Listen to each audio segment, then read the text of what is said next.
Hello guys, welcome back to Trading for Beginners, and in this video I'm going to talk about how can you add your payment method into ShopPay. So without any further ado, let's dive right into this exciting video. Now in order to do that, you just simply have to open your Shop application.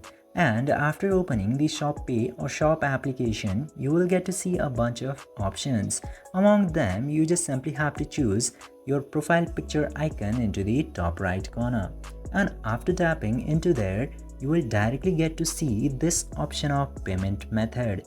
Tap to payment method, and after tapping into there, you will get the option of add a credit card.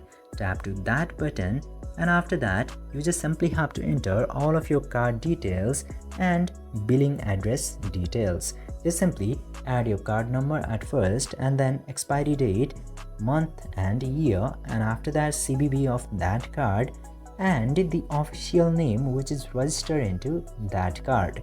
And after that, just simply enter the billing address into here, including first name, last name, country, and city, street, and your company, which is optional. Then after that, enter your phone number, city again, and postcode. Then tap to save card, and your payment method will be saved. This way you can very easily enter your payment method into ShopPay. I hope this video was informative for you. If yes, don't forget to like, share and subscribe to the channel to never miss another update. Thank you for watching the video.